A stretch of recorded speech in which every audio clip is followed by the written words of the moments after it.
Salve família, encarando aqui quem fala é o Davi e seja muito bem-vindo ao nosso humilde canal. Família, começando hoje bem porque chegou os nossos livros aqui, ó. Tá certo? Que eu considero a verdadeira história do Brasil. Tô de cabeça pra baixo cadê? Pronto, esse aqui é o Marquês de Barbacena, que inclusive tá fechado aqui, ainda tá no plástico. E esse que a gente vai ouvir um pouquinho dele agora, o Chalaça, tá certo? Esse cara aqui que era o braço direito de Dom Pedro e é tão mal falado pelo sistema. E por ele ser mal falado pro sistema, chamarem o cara de o corviteiro do rei e do império e tal, né? Dizer que só servia pra arranjar prostitutas pros caras. É esse cara que eu quero ouvir. Esse cara que teve cargos muito importantes aí no império e que de fato andava com Dom Pedro I. Testemunhou tudo que ele passou e como ele também sofreu aquele golpe ali da maçonaria, com essa história de democracia e tudo mais. Mas você vai ver que foi todo um esquema montado. Eu já fiz um vídeo aqui dando uma palhinha, se você não viu, assista. Mas ao longo dos anos que a gente vem pesquisando, o que eu aprendi é que a história é feita pelos que vencem, tá certo? E nesse caso, de fato, foi a maçonaria. Ô Davi, mas Dom Pedro I também não era maçom? Acredito que sim, ainda não tive a confirmação, mas tenho certeza que sim. O que o povo precisa entender, e também acredito que Dr. Enéas também era, mas as pessoas não entendem que o fato de você levantar a mão dentro de uma igreja, por exemplo, quando o pastor diz lá, você aceita Jesus, você levantar a mão, não quer dizer que você realmente aceitou Jesus. A maçonaria, logo de entrada, ela é um grande clube onde as pessoas se ajudam, tá certo? Quando uma pessoa, um empresário, quando um estudante formidável, né, brilhante, recebe o convite para ser um maçom, ele vê aquilo ali como se fosse o atestado de vitória, como se uma pessoa dissesse, olha, você é um de nós, você é um vitorioso, você tem potencial, você é um campeão, então venha para o nosso grupo. E as pessoas não vai pro lado de espiritualidade nem nada do tipo. Então é preciso vocês entenderem isso. Eu vejo muita gente querendo entender de nova ordem mundial, mas não entende o básico. Porque isso é básico, irmão. Isso é como se fosse o pré-escolar. É como você querer ler sem saber o ABC. Não pode colocar todo mundo no mesmo balaio. Não é porque o cara tá lá na maçonaria que ele de fato é um maçom praticante. É aquele cara, inclusive eles mesmos analisam se você tá dando os apertos de mãos como ele quer, se você realmente é dedicado à ordem. As pessoas que não são dedicadas à ordem, elas continuam ali no grupo, mas simplesmente mais como um contato, entendeu? Na hora que, por exemplo, você tem um negócio ali, quebrou, precisa de 100 mil pra continuar esse negócio, os caras arrumam esse dinheiro pra você. A primeira vez, né? Claro, se você for um idiota, eles te colocam pra fora mesmo. Mas no primeiro é mais um clube onde os caras se ajudam. Aí, ó, precisa de 100 mil, tá aqui, ó. Coloca aí teu negócio. Cada um doa um pouquinho e assim levanta o negócio do cara. Vários maçons falam sobre isso. Por isso que eles gostam da ordem. Mas também por eles não serem dedicados à ordem, não levar muito a sério, eles nunca sobem de grau e fica ali e vê realmente aquilo ali como apenas um clube onde as pessoas se ajudam. Inclusive, a maioria deles consideram a gente tudo louco por falar essas coisas que a gente fala aqui, né? O que acontece nos graus mais altos, que nem eles mesmos sabem, porque isso é super secreto. Então eu quero deixar isso aqui bem claro para que as pessoas aprendam a separar as coisas, porque realmente existe um extremismo com falta de conhecimento e aí, meu amigo, realmente complica. Esse livro que eu vou ler pra vocês, ele literalmente, família, ele vai levar você pra aquela época. Você vai ver o jeito do cara falar, é uma coisa bem brasileira mesmo sendo daquela época, você vai ver que é uma coisa bem brazuca mesmo. E até os historiadores dizem, não, esse livro aí é uma farsa, as datas dos documentos que ele dita que foi assinado, que ele diz, ó, tal dia foi assinado tal documento, não foi assim, ele está mentindo. Aí ninguém questiona, né, será que ele realmente tá mentindo? Ou os maçons depois mudaram essas datas pra homenagear lá as entidades deles? O pessoal não faz essa pergunta, já vai e diz que não, o livro não vale nada, não sei o que, não sei o que. Eu vou contar, antes de começar a história, que eu acho que eu nem posso ler, né? Vocês sabem, né? É obra intelectual, mas eu vou ler pelo menos 3 paginazinhas, eu acho que passa. Depois eu faço um vídeo resumindo toda a história pra vocês. Mas eu gostaria muito de ler as primeiras páginas. E também, antes de começar a ler a história, eu queria ler para vocês como conseguiram fazer esse livro. No caso, eu vou contar não a história que está no livro, eu vou contar a história deste livro, como foi que o cara conseguiu, segundo ele mesmo, tá certo? Montar esse livro aqui. Então, meus irmãos, é um vídeo realmente que você deve prestar muita atenção. Se você tá, Davi, eu tô com a cabeça cheia, eu não tô afim hoje, não assiste, irmão, deixa pra assistir outra hora, tá certo? Pode ser que o vídeo saia do ar sim, mas se sair eu colocarei lá no nosso Telegram. Inclusive, família, como eu prometi a você, já tá lá o vídeo de Paul Walker, já tá lá o vídeo do Inferno, que rendeu um strike aqui no canal. Está lá já 2 partes de Ayrton Senna, tá certo? A minha palavra eu cumpro, família. Então eu tô pedindo que você também se inscreva lá. O endereço é esse aí e também vai estar fixado aí a partir das 4 horas da tarde o comentário com o nosso endereço para você clicar e já ir parar lá, tá certo? Se inscreva no nosso Telegram. é muito importante, porque eu acredito que os canais de conspiração estão com os dias contados, então eu estou postando lá para que a gente realmente não desapareça, tá certo? Então, inclusive, para você ter ideia, lá não tem monetização, a gente não ganha nada com os vídeos, e a gente vai ficar realmente dependendo da boa vontade dos inscritos. Se quiserem ajudar no PayPal, no Patreon, no Apoia-se, aí sim você vai estar ajudando que os vídeos continuem, tá certo, irmão? Mas agora, de momento, pega agora seu café com bolacha e vamos iniciar o nosso quadro.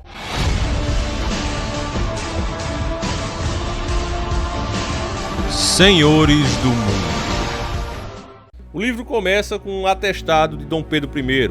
Ateste para todos os fins que tudo que neste livro se verá é verdadeiro, e que todas as palavras dadas com os fatos, embora uma ou outra vírgula possa ter sido inventadas, essa obra constitui-se do caderno de anotações de Francisco Gomes da Silva, conselheiro do Império, que durante o saudoso tempo em que andei pelo mundo dos vivos, foi um dos meus mais importantes auxiliares e certamente o mais próximo. Houve quem o chamasse de alcoviteiro e sarfadana, mas tais acusações não passam de calúnias. Se o Chalaça era este o seu apelido, conseguiu ascender de simples serviçal a um dos mais influentes homens do Império Brasileiro, isso aconteceu principalmente graças à sua privilegiada inteligência, além de habilidoso conselheiro. Este, meu grande companheiro, foi também um brilhante filósofo, conforme demonstra algumas de suas teorias que aqui estão. Como exemplo, cito aquela na qual ele estabelece a profunda relação entre o fluxo sanguíneo e o funcionamento do cérebro no momento da cópula, o que explica tantas e tantas atitudes masculinas. Não posso furtar-me a dizer que meu amigo esteve presente aos principais acontecimentos da jovem nação brasileira. Gritou ao meu lado às margens do Ipiranga, escreveu a primeira Constituição e dissolveu com bravura a primeira Assembleia Constituinte. O Chalaça foi, enfim, um exemplo acabado de homem estadista e constituiu-se num modelo muito imitado pelos brasileiros, desde aqueles tempos até os dias de hoje. Mas Francisco Gomes também sabia fazer rir. Não é à toa que seu apelido significa gracejo, caçoador, zombaria. Seu humor fino e inteligente e seu talento musical tirava inspirados lundos de O Chalaça. José Roberto Toreiro, galantes memórias e admiráveis aventuras do virtuoso conselheiro Gomes, O Chalaça. Prefácio. O Diário do Conselheiro Francisco Gomes da Silva, O Chalaça, é um dos documentos mais buscados de que se tem notícia na história nacional. O interesse dos historiadores, entre os quais me incluo, justifica-se pelo fato de que Gomes da Silva, secretário particular de Dom Pedro I, foi um personagem que viveu os mais importantes fatos do nascente Império Brasileiro, e suas anotações proporcionaram uma visão mais ampla dos bastidores dessa parte de nossa história. A existência do diário é citado brevemente e praticamente sem detalhes em 2 livros portugueses do século XIX, Meus Cavalos e Meus Amigos, de João Carlota, 1794-1859, e Minha Vida na Corte de Portugal e as Boas Maneiras que nela se deve praticar, de João da Rocha Pinto, de 1795 a 1866. Dezenas de pesquisadores têm procurado encontrar este diário, principalmente através dos documentos pertencentes à filha de Francisco Gomes, Amélia Francisca da Silva Stevson, que viveu de 1835 a 1911, que foi casada com o banqueiro James Stevson e morreu em Nova York. Porém, como não obtive nenhuma bolsa para pesquisar os papéis de Francisca nos Estados Unidos, optei por vasculhar os espólios de Francisco Garcia Gomes da Silva, filho bastardo do autor, com Mariana Garcia. Minha esperança era encontrar pelo menos algumas novas indicações sobre o paradeiro do diário. E aqui, família, eu já faço uma pausa para fazer um comentário. Você vê que não existe interesse da elite em que essas informações apareçam. Você vê, o cara não foi nos Estados Unidos atrás da filha legítima do camarada, atrás desse diário, porque não havia patrocínio, ou seja, não há interesse da elite que a verdade apareça. Porque uma coisa dessa, da história do Brasil, camarada, era para eles mesmos já ter disponibilizado para o povo. E ainda quando vem um historiador que realmente quer mostrar a verdade para o povo, que tem esse desejo que isso apareça, eles não dão dinheiro. Olha, tu quer ir atrás? Vai com teu dinheiro, te vira, irmão. Quer dizer, você vê aí e ainda o pessoal acha que... Não, vocês são os conspiracionistas. Oficialmente não tem nada disso que você está dizendo. Será que o ladrão vai confessar que roubou assim tão fácil, irmão? Meu Deus do céu, é complicado, mas vamos continuando. Depois de muitas investigações, encontrei a única descendente de Francisco Garcia, sua tataraneta Marinéia de Garcia, de 75 anos, em Paracambi, interior do estado de Rio de Janeiro. Ela possuía ainda um baú que pertencerá ao tataravô, onde tive a felicidade de encontrar cartas bilhetes, algumas anedotas rabiscadas e nada menos do que parte do procurado diário, conservado sob uma sólida encadernação de couro, em cuja capa distinguia-se ainda algumas letras que parecem ter sido a cor dourada. Exames grafotécnicos preliminares indicaram que a caligrafia destes papéis muito se assemelha àquela que encontramos em diversos documentos redigidos pelo secretário Gomes. Infelizmente, a tataraneta do famoso Chalaça não cedeu gratuitamente os papéis para o bem da história, de modo que tive que pagar-lhe uma boa quantia, que espero recuperar, ao menos em parte, com a publicação deste livro. Por questões éticas e exigência do editor, devo advertir que pairaram dúvidas sobre a autenticidade destes papéis. O professor Emanuel Rodrigues, da Faculdade de Letras de Lisboa, afirma que o vocabulário deste diário traz expressões pouco frequentes nos textos da época e que pretensamente teria sido escrito. E o professor Segismundo Rocha, da Faculdade da História do Porto, notou alguns equívocos de datas e nomes. Porém, eu creio firmemente que a natureza informal que se imprime a um diário possa explicar a coloquialidade e os eventuais erros históricos do texto. Adianto ao leitor que adotei por método manter escrita a obediência à ordem dos apontamentos, o que inclui, além das anotações, cartas, reflexões e algumas memórias. E aqui, família, mais uma vez eu paro para fazer uma observação. É incrível que os caras querem que um diário pessoal do camarada ele mantenha aquela mesma forma de falar, como se estivesse falando com um grande público. É claro que aqui durante os vídeos, por exemplo, eu falo de uma maneira, mas se você vier falar comigo particularmente, você vai ver um tom até de voz diferente. Não é nem um palavreado, é o tom de voz, porque é lógico, se você vem pessoalmente, se você está sentado aí na beira de uma calçada, você vai estar bem mais relaxado, você vai falar normalmente. E aqui você tenta manter aquela postura, né? Você está apresentando, tentando fazer o melhor que é possível seu. Então os caras pegam isso para tirar a credibilidade do livro, né, do diário que foi encontrado, inclusive, como você ouviu, como todo brasileiro sempre quer levar em troca, né? Então a menina realmente, a neta aí já uma senhora de 75 anos, não passou as coisas de graça. E até isso, o cara é bem honesto em revelar, teve que pagar pra pôr as mãos nesse diário. Então, família, eu vou esticar um pouquinho, o vídeo já tá aí, eu acho que, sei lá, com uns 15 ou 18 minutos, não sei, mas eu calculo isso. Mas eu vou esticar um pouquinho agora, família, porque eu sei que vocês estão tão empolgados como eu, né? E seria uma covardia parar agora. Assim, na primeira página, né, do livro, é essa aqui, ó. É uma conversa bem pessoal, que você vê que tinha que ser brasileiro, família, tinha que ser brasileiro. Raiz como a gente, né? Vê lá, ó. Anaxandro professava que os homens de grandes olhos têm gostos pela pintura e que os providos de largas orelhas são mais sensíveis à música e que os boqueirões não perdem uma boa mesa. Como meu cocheiro possui uma naringa fabulosa, poderei que um argumento perfumado com alguns odores serviria de atalho para atingir-lhe o modesto cérebro. O cara era meio, né? Meio lá de nós. As de 20 ainda cheiram a leite, Calimério. As de 60 são melhores, recendem a vinho. De vinho ou vinagre? Retrucou o impertinente. Tu não entendes nada, tua cabeça é mais vazia que um copo de bêbado. As sexagenárias são as melhores e pronto, disse eu, já que começava a ficar aborrecido.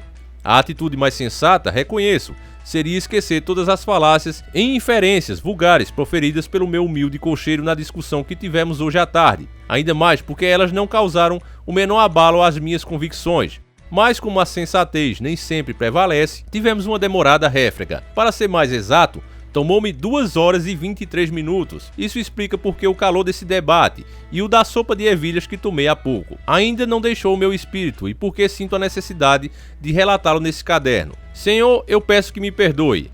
A verdade é que Calimério estava mais impaciente do que eu. Servos gostam de ter uma boa ideia dos seus senhores, e o meu argumento parecia-lhe em tudo contrário ao julgamento que fazia de mim. Esses olhos que Deus nosso Pai foi servido me dar, não pode lhe dar razão.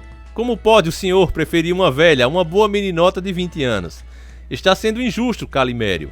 O que chamas de velhas são mulheres experientes, generosas e gentis. E mais, muitas delas ainda conservam os melhores aspectos da beleza juvenil. Qual, senhor? Isso nunca... Ainda outro dia fiz uma visita à mulher do queijeiro. Foi um pecado que Deus há de perdoar. E eu jurei por São Vicente de Fora que nunca mais poria os meus pés lá. Oh não, senhor. Aquilo era tantas pelancas e dobras que eu nem sei como consegui. Esse é um exemplo infeliz, e de um só exemplo não se pode fazer uma lei. Calimério olhou-me como quem não tivesse entendido a censura. Por fim perguntou-me mais uma vez, o que é que me desagradava nas mulheres de 20 anos? Choram demais, vigiam-nos o tempo todo, e querem muitos presentes, respondi.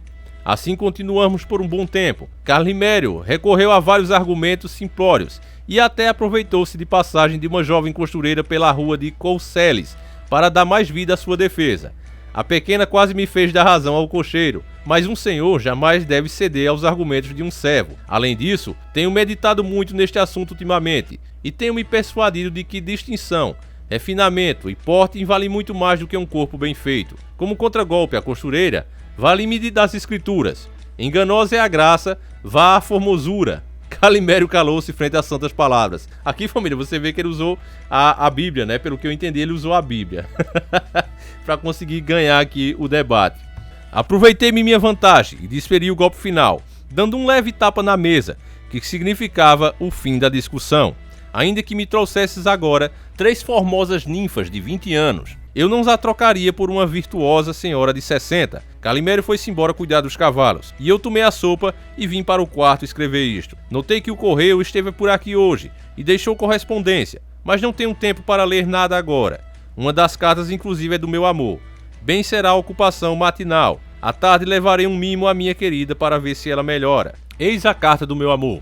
Meu chalaça, quis a divina providência recompensar os meus esforços, dando às armas da rainha uma vitória no lado do D, além do Tejo no dia 24 do passado, e outra muito grande no Porto, que me habilitou a partir para Lisboa, onde estou desde o dia 27, e tenho sido recebido melhor do que podia imaginar. Honrarei a memória do meu pai. A traição do Mano Miguel não ficará sem paga. Esse Miguel, eu creio que ele esteja se referindo ao irmão de Dom Pedro, família, que deu um golpe lá em Portugal e usurpou o trono, né? Isso foi bem complicado e a gente talvez vai chegar lá aqui nesse livro. Se não, depois eu reforço aqui para vocês. Vem depressa. Sei que nenhum sacrifício pessoal te será pesado, desde que ele convenha à nação. A rainha e a carta constitucional, Rocha Pinto, já está aqui e manda-te um abraço. Eu também quero abraçar-te, mas há de ser cá no palácio. Um milagre. Outro nome seria injusto para descrever o que ocorreu nas terras portuguesas. É inacreditável o que acabo de ler. Como um minguado exército de 7.500 homens consegue não só resistir, mas também tomar fortificações e cidades de outros que contam com 80 mil soldados, dos bem treinados, é coisa que nenhum manual de artes militares pode explicar. Cheguei até a pensar que fosse troça, mas a letra estava lá, inconfundível, já diz o Rifão. O que conta não é o número, mas a disciplina. Aqui, família, para você ter um bom entendimento, para explicar para você, o livro está se referindo, né, essa passagem aqui da carta do amor do Chalaça, ela está se referindo à luta que Dom Pedro teve depois que saiu do Brasil, que abdicou do trono, né, deixou com o filho dele, sobre a guarda da maçonaria. E vale aqui lembrar que ele não fez isso porque quis, de boa vontade, mas na verdade o José Bonifácio, que era um maçom de alto grau, se aproximou em um primeiro momento, levou ele para a maçonaria ali, engajou ele, mas com um plano por trás de colocar Dom Pedro como uma figura ali só ilustrativa, que passasse o poder realmente para eles, para a democracia, que assim eles chamavam, porque já estavam querendo ali criar os partidos e as constituições como é hoje. Então Dom Pedro não aceitou, sabia que ele ia perder o poder total se aceitasse isso. Então Dom Pedro ficou contra, e nesse momento ele acabou tendo a própria maçonaria, que antes parecia amiga, como inimiga. E eles começaram a fazer o quê? Usar aquela velha ferramenta que a gente conhece muito bem hoje, a mídia, né? Começaram a colocar a culpa, inclusive, até quando não chovia, colocavam a culpa em Dom Pedro. Ah, porque ele tem amante, ele está sendo amaldiçoado, Deus não está derrubando chuvas aí por causa desse amaldiçoado. Qualquer coisa a maçonaria manipulava ali, pagando mesmo a imprensa, jogando o povo contra Dom Pedro, até chegar um momento ali que a população estava tão revoltada com ele, e depois acaba, porque o gado é assim, né? O gado é enfurecido a acreditar em uma coisa, e depois quando percebe a verdade, corre atrás da merda que fez. Então no caso de Dom Pedro, as pessoas cuspiram nele, queriam que ele fosse embora. Olha, vai embora amaldiçoado, e Dom Pedro disse, não, olha, eu vou fazer o seguinte, deixar como vocês querem aí, criar essa tal democracia, eu não vou fazer, mas vou deixar aí vocês tomando conta, e meu filho, quando crescer, assume o trono. Foi assim que foi feito. Então o José Bonifácio ficou ali meio que no poder de momento, mas quando o filho de Dom Pedro II no caso, crescesse, ficaria no poder. Mas aí, por isso que toda a trama teve que ser desenrolada a partir daí. Eles não esperavam, né, que Dom Pedro voltasse vivo e vitorioso de Portugal. Jamais pensaram isso. Ele vai lá, esse trouxa aí, quase sem dinheiro, lutar contra um país, então vai ser derrotado, vai perder a vida lá, e é óbvio que a gente vai fazer tudo como a gente planejou. Só que Dom Pedro foi e voltou vitorioso. Então isso foi uma grande surpresa para eles. Então estou deixando isso aqui bem claro para que vocês que não sabem da história possam entender, porque a maioria dos historiadores gostam de mostrar Dom Pedro como um cara que nem estava aí pro Brasil, mas não foi assim. A mídia envenenou tanto a população que as pessoas já estavam atacando pedra na casa dele, estavam xingando as pessoas que ele amava. Então, ele, para controlar o povo, ele só tinha duas opções: ou jogava o exército em cima do povo, ou realmente abdicava do trono, fazia o que a maçonaria queria. Então ele não fez nenhum nem outro, ele colocou o filho dele e saiu de momento. Foi isso que ele fez, foi bastante inteligente Dom Pedro. Mas continuando aqui o assunto, então Dom Pedro foi para lá enfrentar o seu próprio irmão Miguel. E Dom Pedro só contava com 7.500 homens contra 80.000 do seu irmão. Esses 7.500 homens eram as pessoas que entendiam a lei que Dom Pedro era o legítimo sucessor do trono, já que seu pai tinha acabado de ser envenenado. Mas Dom Miguel foi lá e pá, pegou o trono pra ele, tá certo, família? Então você veja mesmo quem era Dom Pedro I. Não era esse cara que a maioria aí, não fala de Dom Pedro não, fala de Dom Pedro II, que era mais cara. É porque Dom Pedro realmente eles fazem questão que você nem fale sobre ele, porque ele foi um grande homem, muito maior, ao meu ponto de vista, do que o Dom Pedro II e do que a maioria que se teve por aí.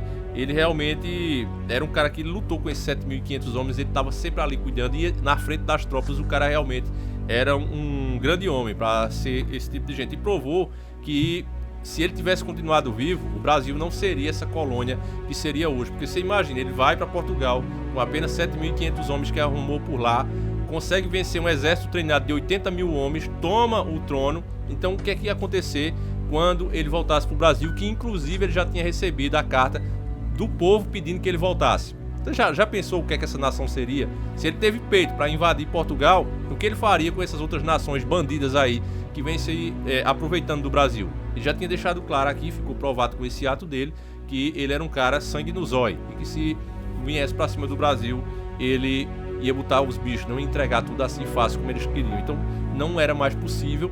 Então é por isso que tramaram o que tramaram, e a gente vai falar sobre isso só no final da nossa história. Continuando, Dom Miguel é mesmo uma estróina.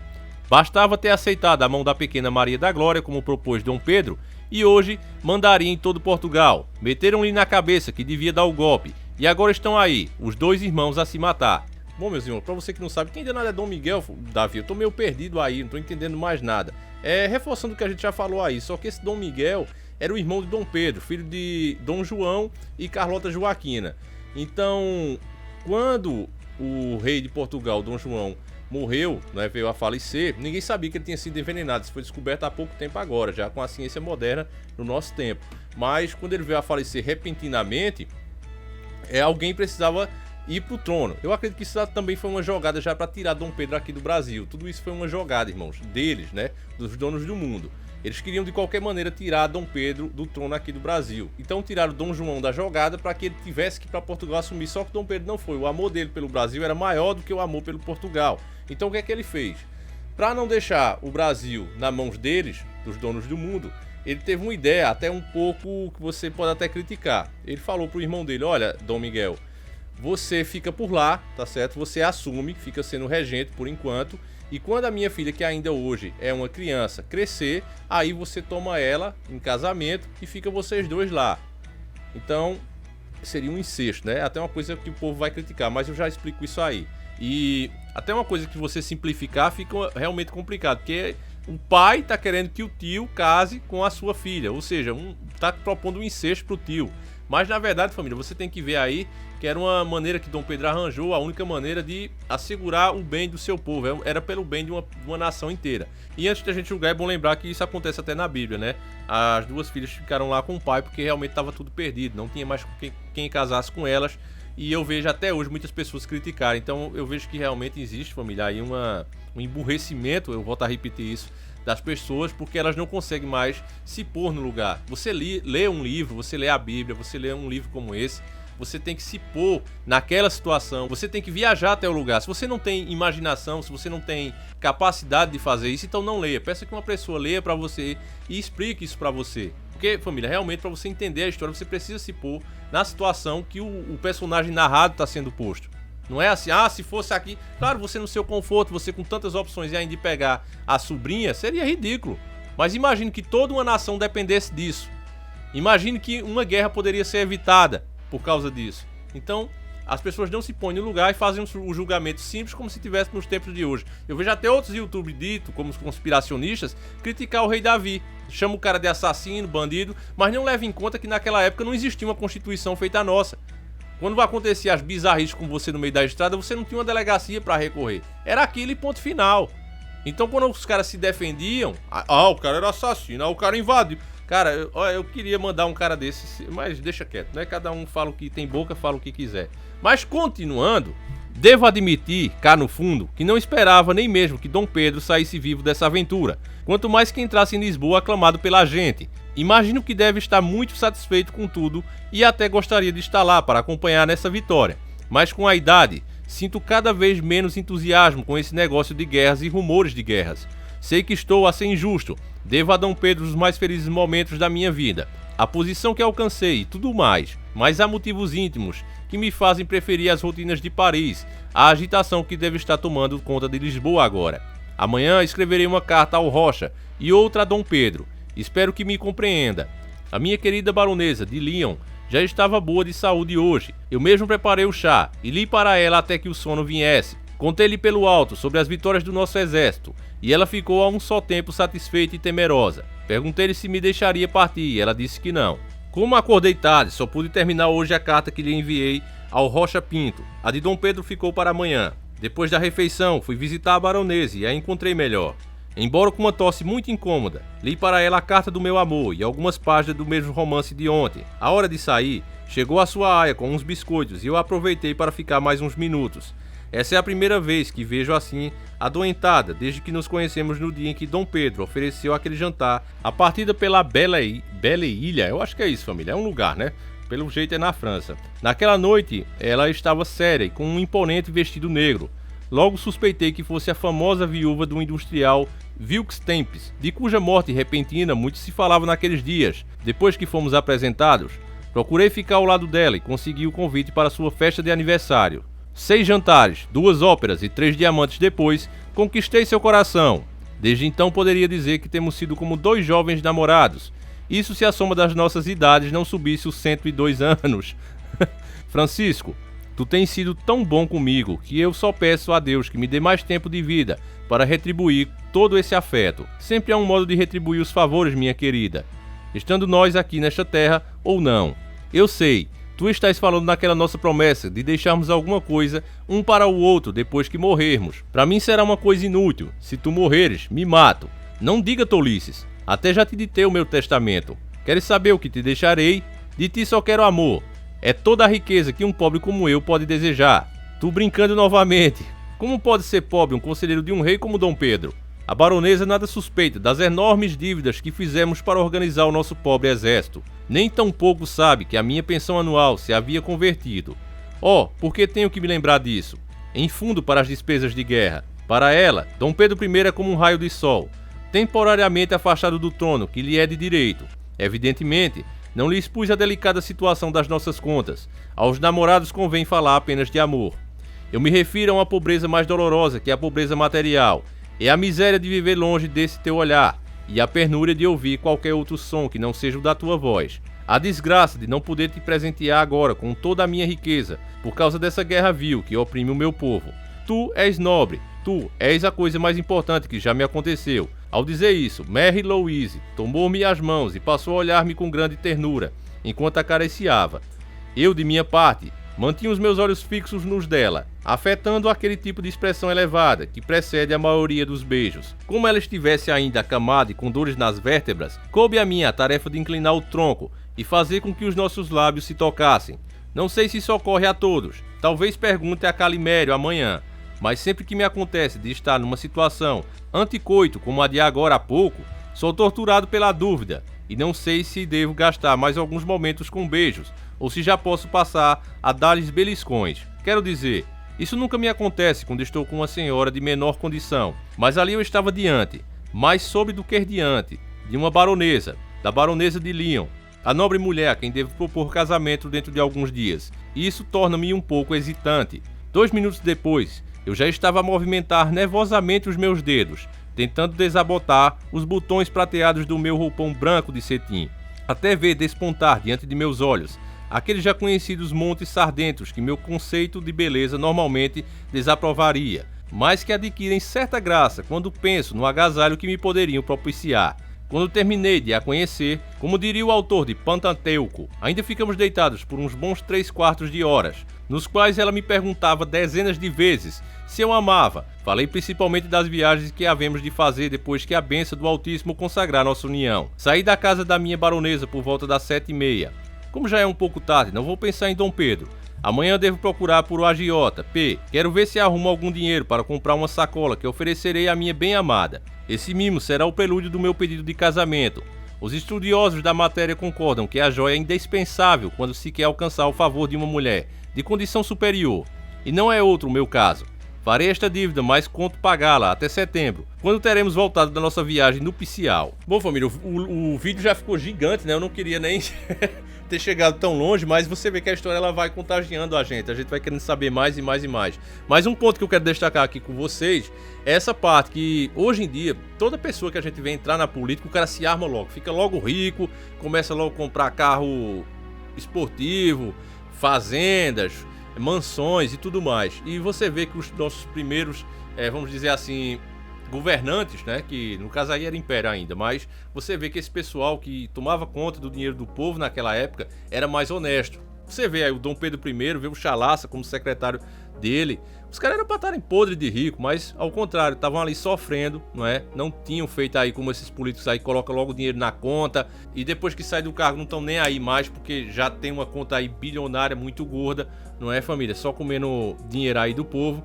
E o que eu disse para vocês desde o outro vídeo é que Dom Pedro era muito honesto com os seus bens. Aí você vê também a mesma coisa se segue nos outros homens verdadeiros. O Dr. Enéas é um bom exemplo disso. Cadê a riqueza que o Dr. Enéas deixou? Mesmo o cara sendo um médico, né, por toda a sua vida, é um grande médico, inclusive, mas não deixou esses bilhões aí para a família ficar rica até o fim da vida. Ao contrário desses políticos nojentos que a gente vê aí em todo canto que a gente anda. Outra coisa também que a gente destaca é que esse amor todo, que essa baronesa, na verdade era um casamento por interesse, porque como ele mesmo narrou, e a gente tá falando aqui, o cara tava falido, tava quebrado, né? Mesmo sendo amigo de Dom Pedro e tudo mais, Dom Pedro era muito honesto. E aí, e talvez esse tenha sido o problema dele, né, família? Porque esses homens que servem à elite, eles tentam amarrar você pela sua ganância. Eles te prendem com a ganância. Ah, você pode ter isso, faz isso que eu tô querendo que você faça, e você vai ter isso, vai ter aquilo. Quando a pessoa é uma pessoa simples, não é uma pessoa que tem um coração nas coisas que Deus fez, né? Eu fico feliz estando com a minha esposa, eu fico feliz dando uma namoradinha, eu fico feliz dando um passeio. Esse é o tipo de pessoa que eles não querem no poder, porque é uma pessoa difícil de comprar. E aí é por isso que criaram esses partidos, porque mesmo que tenha lá 2 ou 3 honestos, tem lá mais 70, 90 que não são, que vão ser laçados aí pela sua ganância. Pra vocês entenderem aí, a jogada dos partidos, essa chamada democracia foi criada justamente por isso. Porque certos homens não se vendem, isso é fato. Nem todo mundo é podre. Então, meus irmãos, eu acho que essas 3 páginas já vai servir muito para abrir a mente de vocês. Eu não sei se eu posso continuar lendo, família, mas talvez eu faça aí. Eu vou deixar aí por conta de vocês. Vocês sabem que aqui eu faço o que vocês querem, tá certo? Mas, por favor, compartilhe esse vídeo, deixa o like. O YouTube realmente tá boicotando muito o nosso canal. E se continuar assim, eu já disse e sou honesto para dizer que eu vou parar, tá certo, família? Então, depende aí de vocês. Compartilhe, mostre aí pros amigos. Se a gente chegar aí pelo menos a uns 30 mil views, a gente faz a parte 2, tá certo? Então é isso. Fiquem todos com Deus e saiba, família, que o mundo não é que só tenha pessoas ruins e tá podre, não. É porque tem um sistema instalado que impede que as pessoas boas que realmente poderiam fazer algo pelo povo cheguem até lá, tá certo? Entenda isso. E essa história que o Brasil nunca deu certo, o Brasil não presta, o brasileiro não presta, na verdade é uma ideia que os senhores do mundo implantaram nas pessoas. Os grandes heróis foram esquecidos, omitidos e escondidos. Então eu quero fazer aqui do nosso canal uma porta para trazer essas coisas de volta e as pessoas reconhecer a verdade, porque como diz a Bíblia, conhecerei a verdade e a verdade vos libertará, tá certo, família?